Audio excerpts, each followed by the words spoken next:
history is said to repeat itself. That may be true, but we at Birds of a Feather believe it also strikes back. Today, with us as its mouthpiece, it will strike you in the feels with its events and music.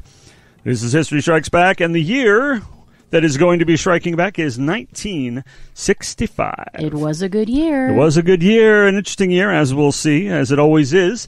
But, and, you know, a lot of times I'm really intimately acquainted with the years, but I was only 4. So, not going to claim to have a whole lot of first-hand knowledge.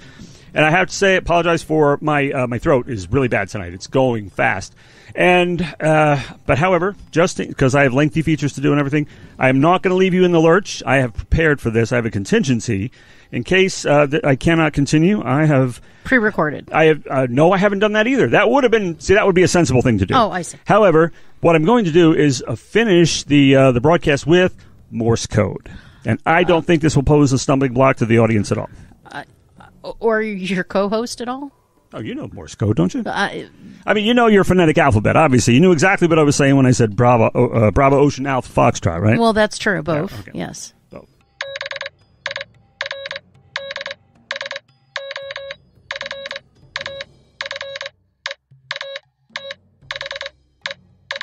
Now, you processed that with no delay. Well, sure. That was Birds of a Feather. Of course. And you know my narratives and how methodical and how slow and deliberate and how I don't just pop off at the mouth. I mean, you can certainly keep up with me. Absolutely.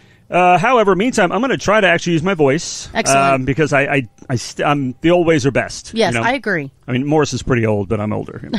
But I'm not so old that I remember 1965 terribly well. However, a lot of the art was carried on, and it was only a few years later on I was being introduced to it. And I can't wait to see how much of this Pumpkin here remembers, at least when it comes to the music. Anyway, I have to say, part of this, though, is a study in disappointment. You have to see the look on David's face when I don't get it. It is a look of sorrow, disappointment, disenchantment, and pain. It's just, I feel isolated. I feel alone in the world when she doesn't know these classic songs.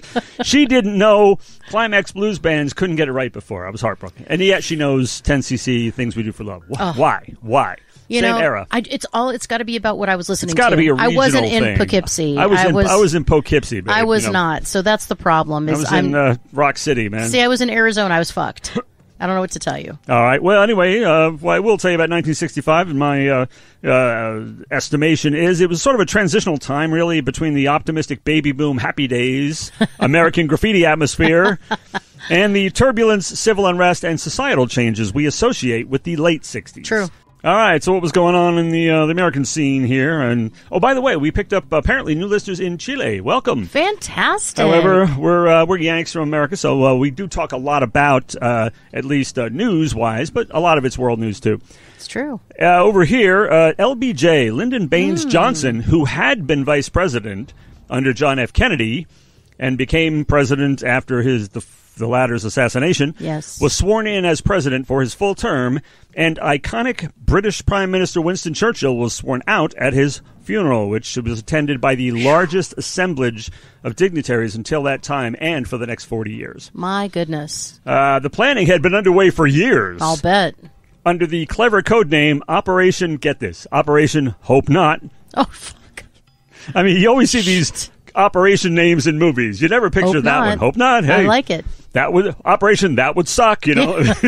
This blows. Yeah, that's good. I like it. Now, at this said state funeral that was planned for years, one bugler played taps, you expect, yes, as per usual, and the other played reveille at Churchill's request, indicating that after this life, it's time to really wake up and get going. Love it. Beautiful Love sentiment. it. Beautiful. Back in the land of the living, however, President Johnson and Congress enacted a coda to the earlier Social Security Act, adding, get this, Medicare and Medicaid to its provisions. That was 65. Wow. That's what's cool about looking this far back. You find the origin of stuff you just kind of assumed was always there. I was like, especially you young people. Dawn of time? It's wow, that's when that was invented. 1898 or something, I thought. Not a lot of science stuff so much this year, but okay. Not a lot of compared to the other years. So we might actually get to the music within an hour. Right. Oh, nice. But 66 stuff started to happen. You started to see the science world really take off. Yes, and the civil scene, Absolutely. 67, Summer of Love. Oh, it was totally different.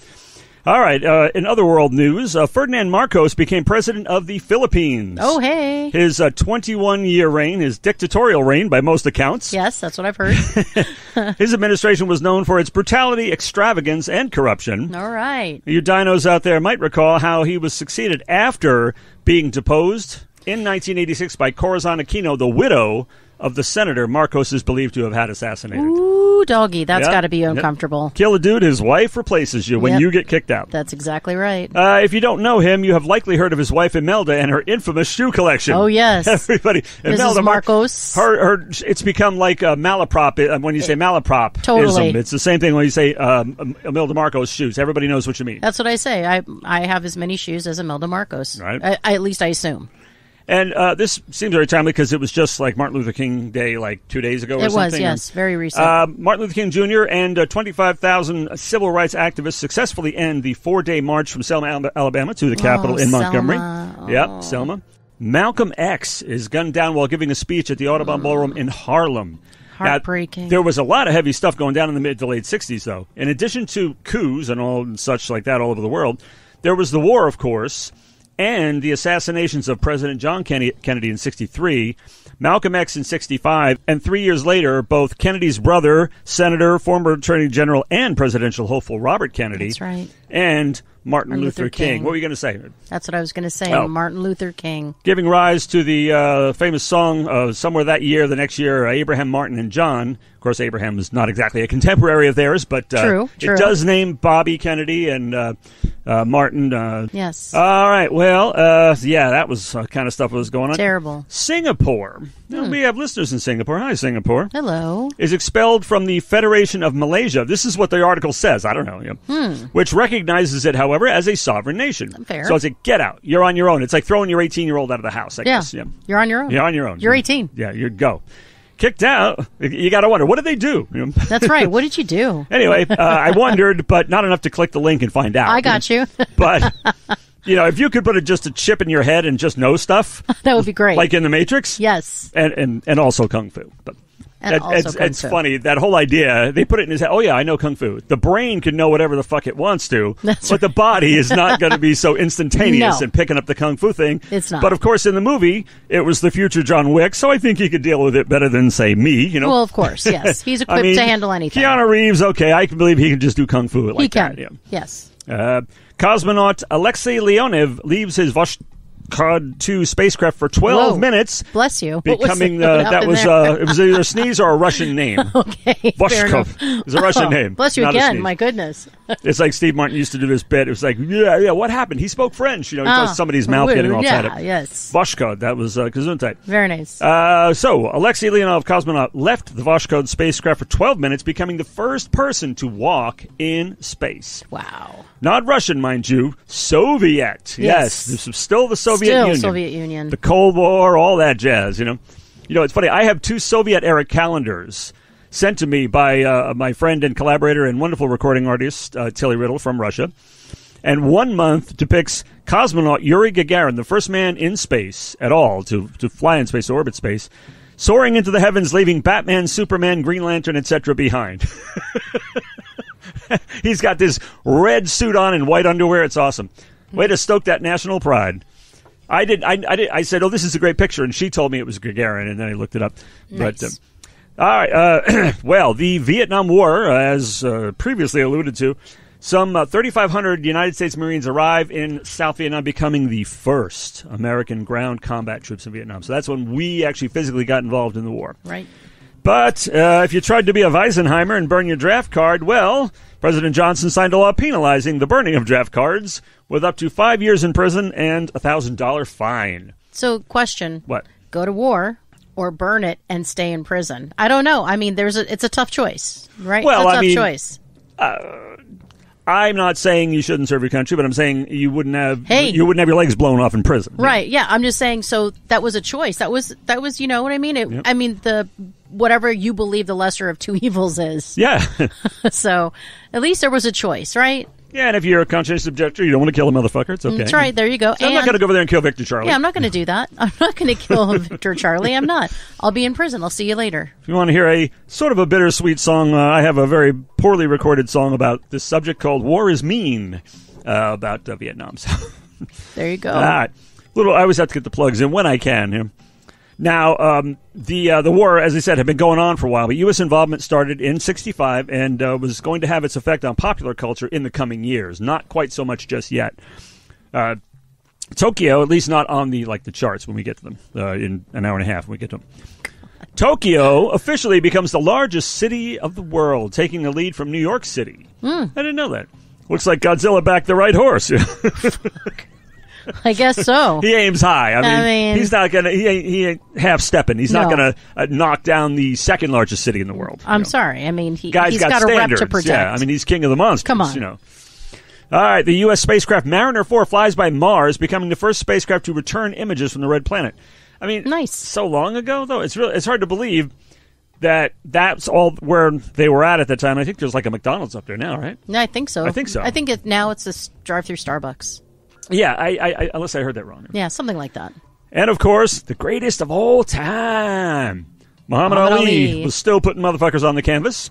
He knocked out Sonny Liston in the first round of their championship match with the, quote, Phantom Punch, end quote, at the Civic Center in Lewiston. Damn. I'm not sure what the Phantom Punch is. I know the whole float like a butterfly, sting like a bee thing. We'll just not chalk it up to that. It's a Phantom Punch. Yes.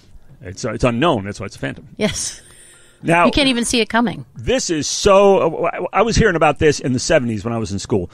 Gordon Moore describes the exponential growth trend in computing power, which will become known as Moore's Law. Wow. Obviously, he was right, as Moores tend to be. Oh, my. I just threw up in my mouth. But we'll continue the show. Yeah. Let's not get sidetracked by... There will be far greater things to get sidetracked by later on, but not that. As Moores tend to be, but since today, he was right, though. Today, every whatever Valley girl carries greater computing power in her designer purse than would have filled an entire floor of a building years ago. And that's just a fact, you know? Well, that may be true, but is that all attributed to Moore? I don't know. I'm just asking questions. No, he just called it. Okay. We Moores call stuff. You can... Yeah. All right, the venereal... So you were going to say venereal disease. Yeah, the venereal disease. Shit. I said Venera, and she immediately is thinking of disease. You know, the Venera program. The Soviet launches the Venera 3 space probe from Kazakhstan towards Venus, and that's when they launched it. Next year in '66, it became the first spacecraft to reach the surface of another planet. I didn't know anything ever landed on Venus. What the hell? I didn't know that either. It landed on Venus? It you know says what right it here. Was? What? That was the impetus for Bananarama covering the song. Oh, Venus. I was going to say, banana. You know what? You were talking about Bananarama, and I was thinking about the Banana Splits. That was really weird. Television show. Do you ever see Got that? it. Nope. No. Now, somebody out there is going, yeah, fuck yeah, Banana Splits. No idea. They were kind of like big people in suits, puppet suits. Animal No suits. idea. Big dog, yeah. Very cute. No idea. Anyway, why Banana Splits and they were animals? I have no idea. I have questions. Not a banana in the bunch. Same questions around that and Teletubbies, I think. So feel free to fact check us on that. Is Wikipedia just having us on or something? Did they really land on Venus? I'll have to ask again. I'll ask Kate about this. All right, get this. Frank Pantridge, you don't have to remember that name at all, installs the first portable defibrillator in a Belfast ambulance. Now, defibrillators are everywhere now. They got them in the workplace. Yeah, they're everywhere. And every numbskull can use them. You just rip somebody's shirt off, stick the thing on there, and it tells you what to do. You don't even have to be certified, which I'm very happy about. That's amazing. I didn't know that at all. I just found that out. But first one, portable one. I mean, you had to be in a hospital to get defibrillated back then. Right. So it was a better thing. That's the one really important scientific thing. Now you can defibrillate anywhere. Anywhere. I mean, the brain-eating... Okay. The brain-eating amoeba... Naegleria fowleri, you don't remember that either, just like Frank Pantridge or Pantry or Paltridge or whatever it is. The brain-eating amoeba is detected for the first time. Oh. And wow. I mean, I've been hearing about it. I always talk about it. I fall victim to this amoeba every show night, I thought I didn't want to go there. I didn't want to just kind of give everybody your medical history. Every show night. And it grows back the following morning, just like Prometheus's liver. Shit. Admittedly, it's very convenient. The amoeba Now, admittedly, the amoeba might not be conducive to optimal health, but they have a great record store in Hollywood. Oh, excellent. They do, right? Yeah, they do. They you really ever come to do. Hollywood, That's Amoeba the Records, best. that's a badass place. I found this fascinating, too. British theater critic Kenneth Tynan, you don't have to remember that, No. says, fuck, you have to remember that. Oh, I like it. Says fuck during a discussion on BBC satirical program BBC Three for what many believe was the first time on British television. The corporation later issues a public apology, and there was, honestly, in the Wikipedia article, there was a blue hyperlink to fuck. So I had to click and find out. You had to click it. I apologize for I didn't click on the other thing before, but I did click on this. You have to click fuck. For the show, for the folks. Well, for me. Yeah, and for you. Hello. Okay, and this is what it said. Okay. Fuck is English language profanity, which often refers to the act of sexual intercourse, but is also commonly used as an intensifier or to convey disdain. It's actually, It's used for more than that. it's just a colorful and amusing emphatic in general. Let's face Absolutely. it. It always helps. Unless you overdo it like Dave Grohl. Sorry. I just wanted to say that you should never apologize for fuck. Well, I mean, don't feel. No, well, you should. If you're in a situation where you're not supposed to say it and you do, No, fuck no. then you should apologize. Yeah, no, I'm still not going to fucking apologize. Okay. But with its origin obscure, it says, it is usually considered to be first attested to around 1475. Okay, culture vultures. I mean, can you believe that? 1475. I'm thinking like... Wow. People have been saying fuck for a long time. That would be surprising. That's amazing. It didn't creep its way. It was apparently such a taboo, it didn't creep its way into literature that I ever saw. Oh, no, I haven't either. Anyways, however, if you read Shakespeare, you do hear some really lewd allusions and innuendo. That's true. Very. But just words not direct. Words we would not think would go back that far. That's true. So anyway, how about that? That's a television there. I love that, yeah. What was happening on the electronic babysitter? The plug-in drug, that was a best-selling book. The boob tube. And how much, if any of it, remains to this day in one form or another. Definitely does from 1966, but let's see about 65. This was a story, I do remember this. Comedian Soupy Sales, who hosts... now, when you see? Fucking Soupy Sales. Soupy Sales. Holy shit. Who hosted the Lunch with Soupy Sales children's program on New York City's WNEW-TV, and that was my station, encourages his young viewers to send him money. Though, quote, those funny little green pieces of paper with pictures of U.S. presidents from their parents' pants and pocketbooks and send them to him. Send them money and send it to him. Okay, they wrote this, not me. And in return, he would, quote, send you a postcard from Puerto Rico. Where he absconded with the money. His vacation with all your money. Days later, when he actually got a response, he declared that he was joking and that cash contributions would be donated to charity. Not given back, mind you. No. WNEW suspended sales for 2 weeks over the incident. Only 2 weeks, Yeah, huh? that's not bad. You know? Stealing from the public? No I mean, biggie. if it were like a TV preacher, that's their norm. That's but, the norm, I mean, like 2 weeks. He wasn't doing slap that. On He was the doing a hand. children's show. Got it. That one I would file under S. Not for Soupy, not for sales, but for Sleazy? some funny shit. Oh, I think that's sleazy, but also some funny shit. Hey, history in the making. The Peanuts special at Charlie Brown Christmas is broadcast for the first time. We're just melting just hearing about it. So beloved. I love it. On CBS. And thus, the scrawny tree positivity movement began. Yes. As it should. Anytime I see a scrawny little tree, I'm like, oh, there's a Charlie Brown tree. Every time. That's what they're called by That's right. everybody. Even people who are much, much younger than us. That's right. And also, there'd be many notable debuts on television, as there would be the following year, big time. In 65, these are some of the shows that premiered. Okay. Gidget. Yes, Sally Fields. Gidget. Never saw it. Not going to lie, But I love her. I dig Sally, yeah. She's one of my faves. Green Acres is the my place God. to be. Yes. Farm living is the life for me. Darling, I love you, but give me Park Avenue. And no, New York is where I'd rather stay. Yes. I get allergic smelling hay. Zsa Zsa Gabor and Eddie Albert. Classic, She's fantastic. Classic. Come on. It was wonderful.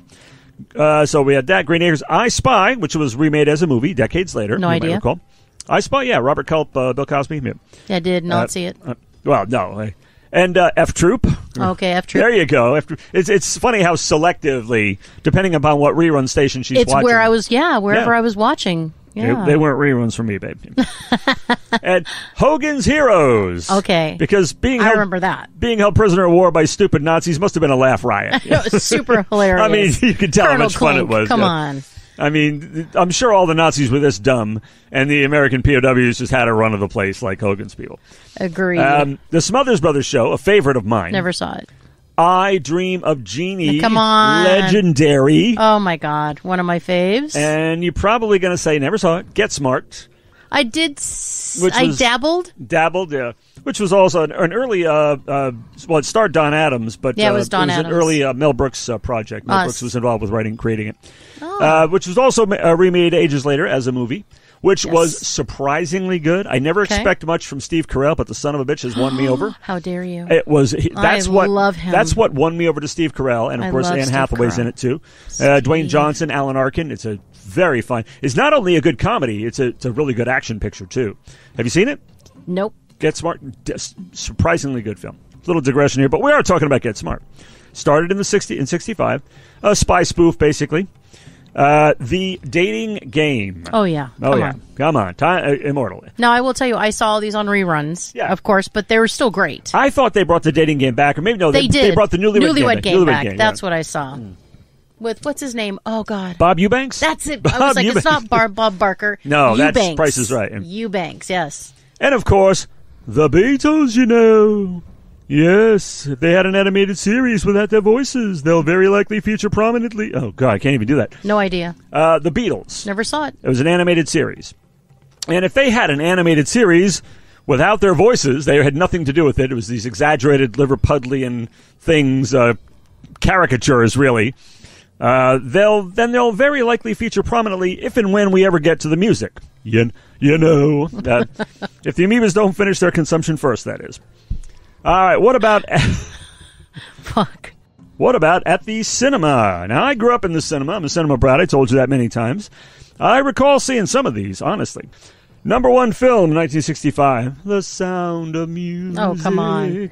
I have heard people diss this movie. What? Calling it a slush, and everything. It's a lovely movie. It's a great movie. Wow, it's amazing. It's classic, man. Sound of Music. Julie Andrews, come on. Christopher Plummer. Christopher Plummer, who's still around, or he was a couple years ago, kicking ass in the movie Knives Out. I think he was great. Oh, yeah. Doctor. So long, farewell. Auf Wiedersehen, goodbye. I hate to leave. Wait, I hate to go and leave this pretty sight. Oh, you got me on that one. But I do know the songs. I can watch it again sometime soon. Oh, my God. I watched it way too many times. Dr. Zhivago. Oh, I've heard. Yes, Omar Sharif. And it has that fantastic, somewhere, my love, there will be songs to sing. That wonderful theme, Laura's theme. But I don't remember the movie for anything. I just watched a movie recently where the character was obsessed with the damn thing, but I haven't seen it in many years because it's kind of... Seems really long. It's kind of a bummer, yeah. Yeah, long and... Yeah. Endless and... Kind of dull. Yeah. Perhaps a bit. That's what I've heard. This one's not, though. It is kind of long, but not all that dull. Thunderball. Yes, we're talking about James Bond here. Oh, yeah. And Tom Jones did the theme song. And the story goes, according to him and everybody else, that he passed out holding the final note.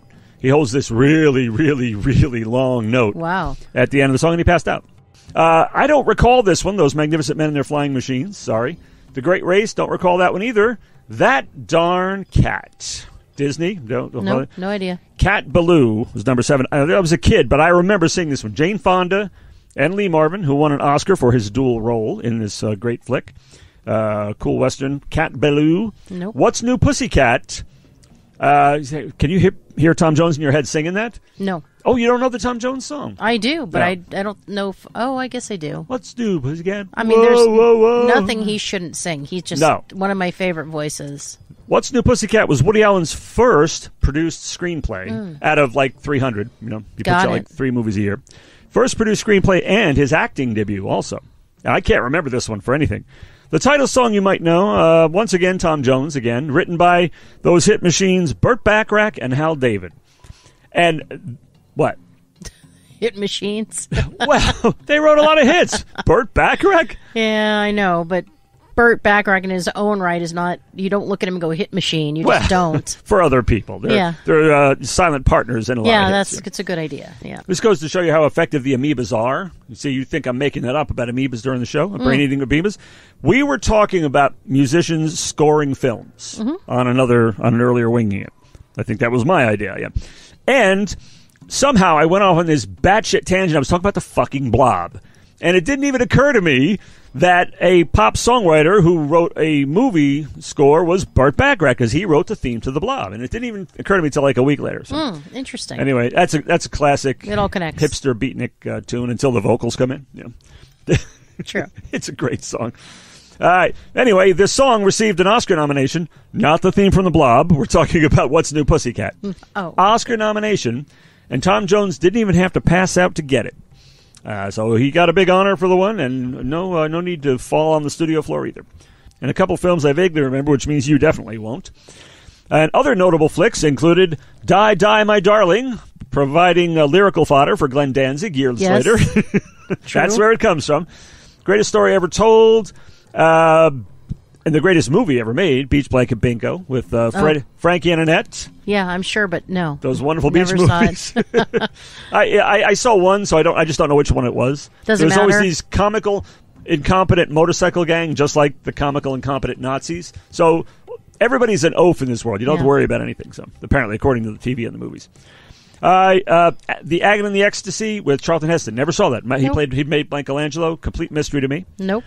And an Italian film that is known the world over for a few dollars more. Yes, the second in the iconic Sergio Leone trilogy starring Clint Eastwood between Fistful of Dollars and The Good, the Bad, and the Ugly. That jolly old elf Roger Ebert described the film as one great old Western cliche after another and said that it is composed of situations and not plots, but nonetheless found it delicious. Well, okay, mission accomplished. Fair enough. But that's the famous Clint Eastwood Western, Man with No Name. And now finally, inexorably, we get to the music. And it's just coming up on 58 years ago, and I'll bet some of this will still be very familiar, possibly even as much as 4%. Yeah, We're going to see. Album-wise, we had lots of Beatles, lots of Rolling Stones, Beach Boys, of course, but also a debut by some new kids in town called The Who, My Generation, the first record, and an early hit single along with the first, I Can't Explain, which is like a quintessential rock and roll track, I think. Or not. 58 years and only 12 studio albums. We're talking next level of restraint. It's like, we'll put one out maybe next decade or so. Also releases from Bo Diddley, Manfred Mann, Roy Orbison, The Hollies, Chuck Berry, Ike and Tina Turner, Sonny and Cher, James Brown, The Ventures, Etta James, Dusty Springfield, The Supremes, Martha and the Vandellas, surf rock legends, The Ventures, Booker T and the MGs, Herman's Hermits, love them, The Righteous Brothers, The Four Tops, The Supremes, The Temptations, Wilson Pickett, The Animals, The Miracles, as in Smokey Robinson and Hello, Motown, The Byrds, The Lovin' Spoonful, The Pretty Things, which is I wasn't familiar with them at the time, but it's a favorite of David Bowie's. He did 2 of their songs on his all-cover 1973 album Pinups. In fact, he did a number of acts from this year. Them, Pink Floyd, The Who, The Kinks, The Yardbirds, a lot of them. We also had Ray Charles, Paul Revere and the Raiders, and get this, the Wailing Wailers. Now, you might be thinking, Wailers, wasn't that the same name as Bob Marley's band? This is them. This is actually, I really had no idea he started that early. Bob Marley, 1965. I didn't think of that. Yeah, no. There was the Dave Clark Five, and of course Elvis Presley. But you listen to this and you see how homogenous it all was, though. How like rock and roll, psychedelic, shagadelic, hippie stuff, and soul and R&B just kind of complemented each other and hung together. And they were loved by the same audiences. And they played the same gigs all the time. And that's definitely not the case today. Chiefly, if I had to guess, because the R&B sucks ass, the stuff that's out there now. I mean, and the rock is no great shakes either, honestly, except for badass indie artists, which is why we do this. Now, I didn't name albums this time out because everybody was putting out 2 or more a year. It was ridiculous. But a lot of this greatness oozed onto the charts, kind of like the Blob. And so I'll start a song, and you can join in, or I'll ask a question first, whatever gets through the Amoeba Feast. So you can see if you can roll with the punches. Here we go. First, all right, let me ask you this question. Instead of singing the song, what was the big hit by Sam the Sham and the Pharaohs? Yeah, I have no idea. Yeah. I don't even know who that is. I might know the song, but may not know the artist. Wooly Bully. Yes, that was the one, I think, the one big hit by Sam the Sham and the Pharaohs. Wooly Bully. Well, I'm so sorry. And I can't sing it because what the hell are the words to that song? I don't know. Da-da-da-da-da, about a thing she saw, huh? Wooly Bully. Yeah, that's all I know. But everybody knows the song. I mean, come on, if it came on, you'd start dancing. I don't know if I'd start dancing, but I'd be like, oh, it's that song. You'd start dancing to the Four Tops. Sugar pie, honey bunch. You know that I love you. And here comes the title. Can't help myself. 1965, folks. Nobody else. Da, da, da, da. Four Top classic right there. So good. And a little ditty by the Stones that you probably heard sometime today. Can't get no satisfaction. Yeah, I think everyone in the world knows how that goes. Yeah. I mean, even if you live under a rock, like you I know said, that song. you heard it today somehow, you know. And the jury's still out on this one with me. The Righteous Brothers. You never close your eyes anymore when I kiss your lips. Maybe a little bit much, but I love you've it. lost that love and feeling. Oh, I love it. Isn't that a Phil Spector produced song? I believe it has like to be. It's got that wall of sound this thing. was, it's yeah. beautiful. Oh. You know, that's a great question. I think so. He might have. No, I think they wrote it, but it seemed like the kind of thing he would write too. He produced it. Yeah, though. he probably produced it. That's You're what I'm right. thinking. This was Phil Spector's So real beautiful. heyday. Yeah. I love that song. It's so sappy and sweet. Just like this one, I love so much. This is an all-time favorite of mine. This is a Goosebumps song. It's just got the sweetest little melody. And it answers a question, a nagging concern you might have about when you're alone and life is making you lonely, you can always go where? Downtown. Exactly. Petula Clark. Beautiful. Just listen to the music and the dancing of the city. Yeah, I don't. The lights are much brighter there. You can forget all your trouble. I love that song. So sweet. Petula Clark, Downtown, 1965. The Beatles, I swear I heard this song in the restaurant we just came from. Help. Oh, I didn't hear it. Yeah, I heard it just before we left. And a song that's been covered very lamentably in some cases, but the beautiful original by The Temptations. My girl, my girl. Talking about my girl. I mean, I got sunshine on a cloudy day, you know? And you know why? My girl. That's right. Except That's why. Except I don't have a girl. That's right. That's why. If I had a girl, that would be why. Probably. All right, and the Beach Boys, Help Me Rhonda. Kind of a creepy tune. It sounds like he's just saying, you know, my other chick dumped me. Why don't you put out and make me feel better? Yeah, you know? a little weird. Yeah, a little weird. But I know it's un-American to not just be in love with the Beach Boys. They're fine. Yeah, I really like the They're Beach fine. Boys. Yeah. But I mean, I'm not put like, them on. oh my God, these are the most amazing songs I've ever. They're great. It's one of those cases like many where the radio hits don't really give you an indication, but even at their best, the Beach Boys don't rate up there with the Beatles or anything. No. But they're really good. Help Me Rhonda, that's great radio stuff. Like I said, I'm not crazy about these put-out songs, but okay. And I don't know if you know Roger Miller's I'm a man of means by no means. Nope. King of the road. Oh, I mean, I guess I know vaguely, that. Yeah. This is one of those oldster things, I guess. And who among us has not sent or received a Jib Jab video to the tune of I Got You, Babe by Sonny and Cher? I mean... They say our love won't pay the rent, you know. That's true. It won't, you know. Probably heard that song today, too. Yeah. To be honest. Sonny and Cher, a classic, certainly. And you might recall this Gary Lewis and the Playboys' Jilted Dude song, This Diamond Ring. It's like, here, you want this diamond ring? Get the shit away from me, because she dumped me. No idea. You don't get it. Oh, wow. No clue. Mrs. Brown, you've got a lovely daughter. You don't know that one? No. Oh, well, you know a lot of their other stuff anyway. Yes. And the Supremes have issued this edict to stop In the name of love. Before you break my heart. Before you break my heart. Think it over. Haven't I been good to you? Yeah, right? Haven't I been sweet to you? Come I believe on. it goes. I'll do the spoken parts. Very nice. That aren't really even there. The Righteous Brothers, again, with another one of those songs that's probably a little too much, even for me. Unchained Melody. Oh, my love. I don't know. Darling. How is this? How is it possibly too much? I don't know. It is the sweetest, like mushiest. I need your love. They sing it beautifully with gorgeous voices and just so much passion and love. I mean, You ever hear Ann Wilson's version? Mm-hmm. Yeah. It's very nice. Oh, the Byrds, Mr. Tambourine Man. You know, we just lost David Crosby just a few days ago. Yeah. And that's a Bob Dylan song, and not the only Dylan to cover to chart this year, as we'll see. He's having vicarious hits, just like that hit machine Burt Bacharach. But see, Bert took the nod to just go back in the background. Bob didn't do that. So you think Bob should be like a silent partner? He definitely should be. He should write these beautiful songs and give them to others to sing. He had a good career as a cover writer. Yeah. And I thought the Byrds actually invented that whole 12-string, Rickenbacker sound and everything. They didn't. They got that from the Beatles, to my surprise. Makes sense. But, David Crosby just recently passed away. What else? This is a great one. I had to remind myself by listening to it if this is the one I remember. Barbara Mason, Yes, I'm Ready. You remember that one?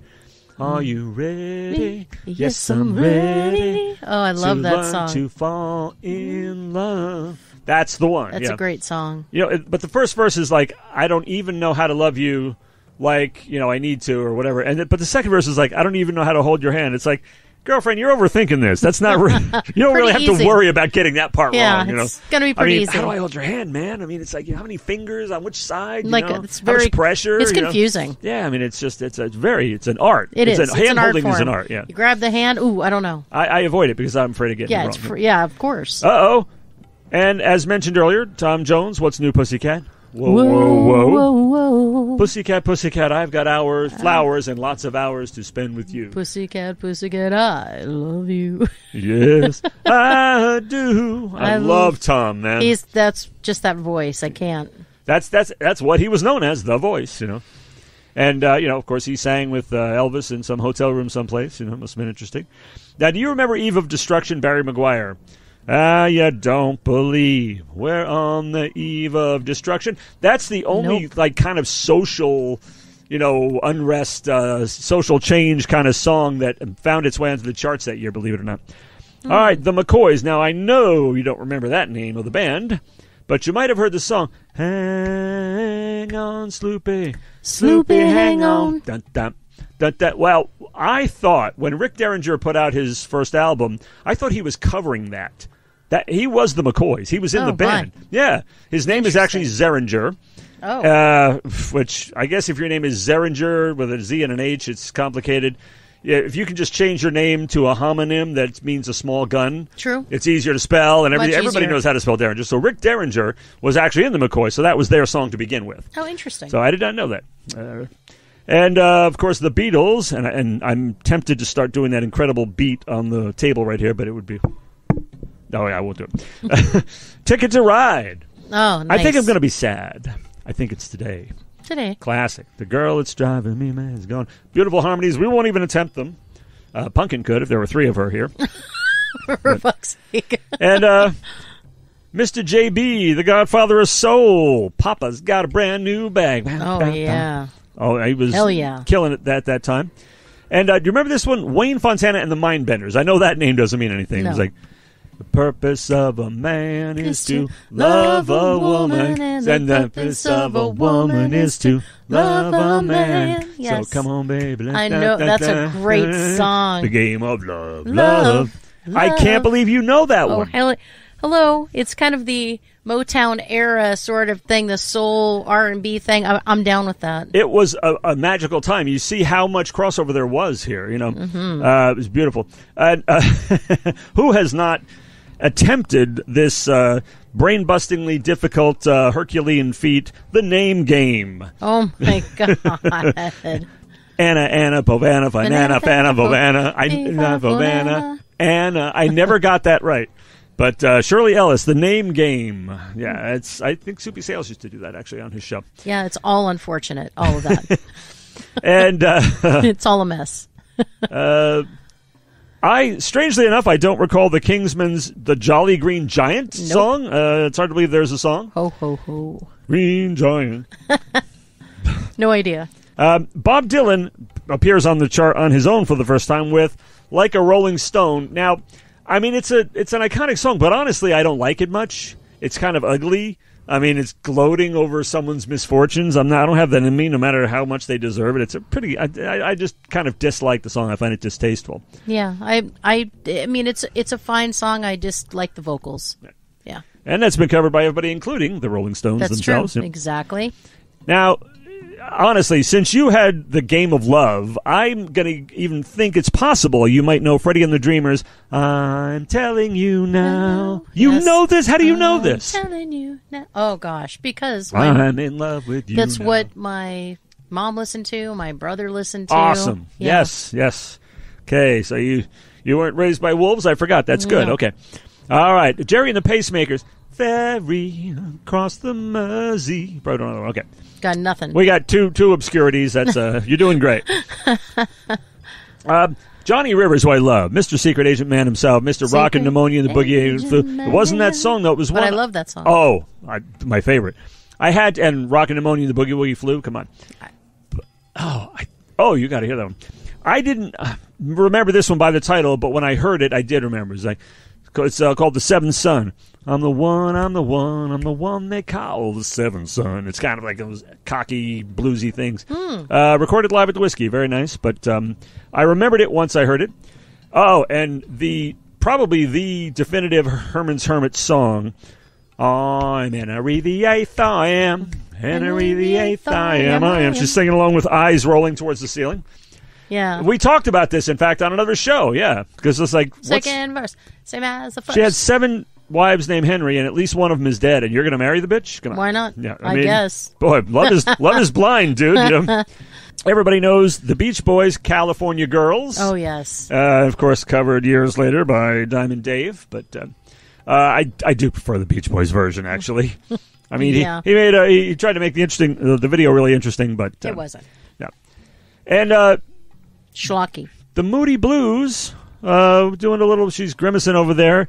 Since you're gonna go, oh, you better go now. No? You don't remember that one? Okay, because Denny Lane later on went with Wings. All I got is Nights in White Santa. Well, all right, you can't go by that, unfortunately. I can.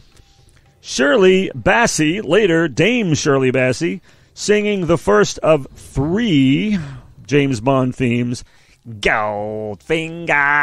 That was actually on the charts. It's hard to believe because her voice is so brash.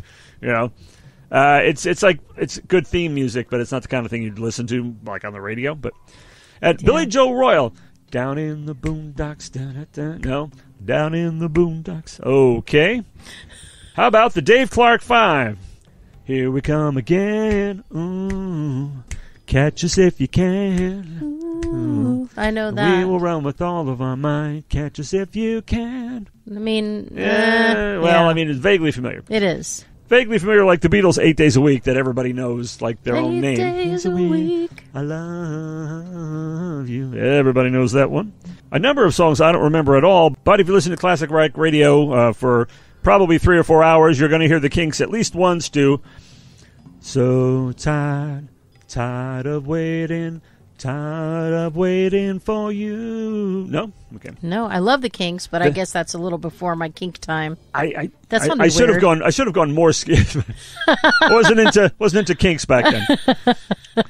I should have gone Morse code on that one. I think. Yeah, probably. Yeah, and funny. Of course a Kinks tune that you probably know better, girl. I want to be with you all of the time, all day, and all of the night. I love that song. Oh, that's a great song. She was mockingly tipping her head back and forth. I thought she was making fun of it. No, it makes you do. It just kind of makes you do that. It is. It makes you do the Peanuts kids dance. I love that song. It's so great. Like when you ever see the Peanuts kids dance and their heads are going back and forth in like most unnatural way. Here's their mouth and then they throw their heads back. Yeah. It makes you do that. Yes. In fact, that they dubbed in that piano music. That's actually what's playing when they do that. There you go. Yeah. That's right. Oh, and was this the first time we heard? Was Jackie DeShannon the first time we heard what the world needs now is love, sweet love? I think it was. I think Dionne Warwick came much later. Yeah, I mean, yeah, I think so too. I'm more familiar with that version. Oh, yeah, obviously. yeah. I don't remember this. It's probably the one because it wasn't that much longer. But Jackie DeShannon was in there, I think, first. Yeah. Love is the answer, her garment says. Love is the answer. Mr. Jones, Sir Tom Jones, actually, if you please, nowadays. Sir Tom Jones, before he was a sir, had one of his signature songs also. It's not unusual to be loved by anyone. That's just an amazing song. That's a beautiful, beautiful song. If that doesn't make you move, man. And there was a certain session guitarist playing on that one named Jimmy Page. The goat, when he was a kid, was doing sessions with the likes of Tom Jones. Martha and the Vandellas. Nowhere to run to, nowhere to hide. I knew the Motown stuff. I can count on her knowing that. Yeah. Yes. Now, when we get to the Yardbirds and Heart Full of Soul, she's going to say no. This was, by the way, the late Jeff Beck's version of the Yardbirds. And the Searchers. We talked about this on another show, I believe. Love Potion number 9. I love that song. Madame Ruth. You know that gypsy with the gold cap tooth. We talked at length about that song before. And what else? We got the Turtles. Love the Turtles. It ain't me, babe. Oh. No, it ain't me, babe. It ain't me y'all looking for, babe. And, of course, you know who wrote that song? Of course. Of course. Yet another Bob Dylan cover on the charts. And that's a great song. And I love the Zombies, too. Love the Zombies. Tell her no. Tell her, no, 'cause her love belongs to me. Something like that. He's telling some dude, basically, when she tells you she loves you, just say, go away, because she's mine. Yeah. Would you do that for me, dude? Do me a solid? Do me a solid. And Patty Duke, the actress, who had a TV show. I didn't know she had a song, so I don't know what the song was. I mean, I have a title of it, but that doesn't help. Nope. However, Smokey and the Miracles saying, take a good look at my face. You see my smile seems out of place. If you look closer, it's easy to trace the tracks of my tears. What a singer and songwriter, I'm telling you. Four Tops, again, striking gold with, well, it's the same old song with a different meaning since I can see them do gone. their thing. Didn't KC and the Sunshine Band cover that? Why do I want to say that? I don't know, maybe. I don't know. I don't know. That now, I just might have invented that. I think it you might be a invented that. fantasy I had. I think it is. I think you write to Casey and his band. What? It's just a See what dream I happens, have. It's one of those things that I cling to and hope that it happens. I get it. All right, the Animals. Boy, if I could, if my throat weren't shut, I could drop down really, really low and say, in this dirty old heart of the city, where the sun refused to shine. Now, she's over there going, huh, what? No idea. But when I get to the chorus, we gotta get out of this place. Uh-oh, you don't know that either? If it's the last thing. Everybody's done this song. My goodness. Really? Wow. David Johansen did it. I don't know who that is. Yeah. Oh, you don't know Buster Poindexter? No? Oh, yeah. She's like, oh, yeah, that's David Johansen from the New York Dolls. Yeah. That's right. The actor, the singer, you know that guy. Yes. No, he's feeling hot. Yes. that's the Buster Poindexter thing. Yeah. Love and Spoonful, my man, John B. Sebastian. Do you believe in magic? Oh. In a young girl's heart? Oh. It's a beautiful song. That's my man. And John B. Sebastian, great solo stuff of his. And Cher had a solo hit, I don't remember. All I really want to do is, baby, be friends with you. You don't know that one? No. It's a Bob Dylan song. Yeah. Oh. But Cher had a hit with that. But you said covered by Cher, so I'm kind of... Yeah. I mean... I've asked for my check. Yeah. It's just like, wow, we got Dylan, Cher, you know. Yeah, it's I'm just I got to go. I'm out. Can anybody else cover that? Damned if you do or don't on this one, you know. Either way. And I have you heard this song? It seemed like you would, I want candy. Oh, yeah, Bow Wow Wow did Bow that. Wow Yeah. Wow, exactly. Annabella Bow Wow Wow. The Strangeloves. Apparently this was, I guess, the first time the song was out. I've heard the original is very good. Yeah. I want candy. Great. The version of it's great. I'm not that familiar with the original. But, I'm doing it again. That was only one time. No, I think I did it before. The Miracles. Ooh, baby. I missed an ooh there. I missed an ooh there. And it's the ooh, baby. Let's try it again. Ooh. It changes so a second. hard, yeah. It is, man. Baby, I mean, Miracles. It's Smokey, man. It's Smokey, Come man. on. Smokey. Now, Cher had a solo hit. So did Sonny, and everybody knows Cher has a solo career, you know. But Sonny, I did not know he ever had a song. This was his one hit. And, of course, he wrote it, like he wrote most of their stuff, called Laugh at Me. I never heard it. I watched the video of him. He's in some some hippie television show wearing pajamas and shit and singing it. Oh, boy. It's pretty cool, actually. Yeah? But, yeah, I mean, he's not a great singer, of course. At least But laugh at me, that sounds sad. Yeah, he's saying, hey, you know, why do people got to laugh at me, you know? Well, because you're silly. I don't know. Yeah. Silly man. But He's the silly man. But he's laughing all the way to the bank, writing hit songs, being a star of a hit show. Well, not anymore. Yeah. Oh, yeah, poor guy. Yeah, at the time he was, for sure. Wow, and a whole slew of them I don't recognize. Okay. And here's one that by the Ad Libs. That's a great name for a band. We're just going to go in there and make shit up on the fly. You know? Yeah. They did a song that who was it? Manhattan Transfer was it later that covered ooh ah, cool, cool kitty. Tell us about the boy from New York City. I love that New York song. City. I figured you would. Good song.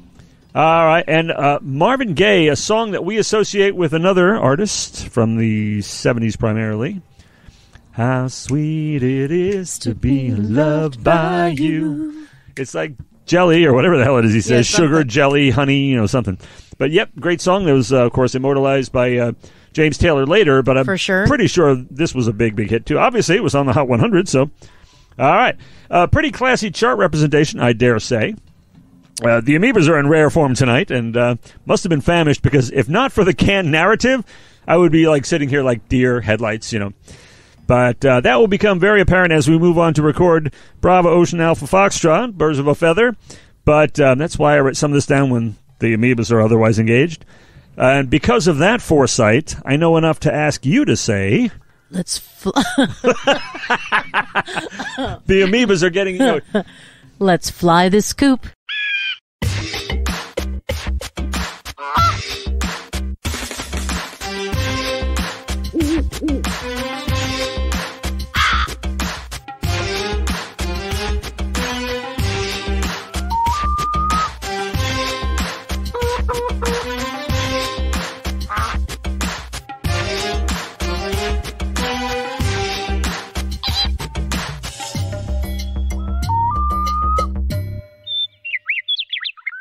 This has been Birds of a Feather, History Strikes Back, on What the Flock Radio.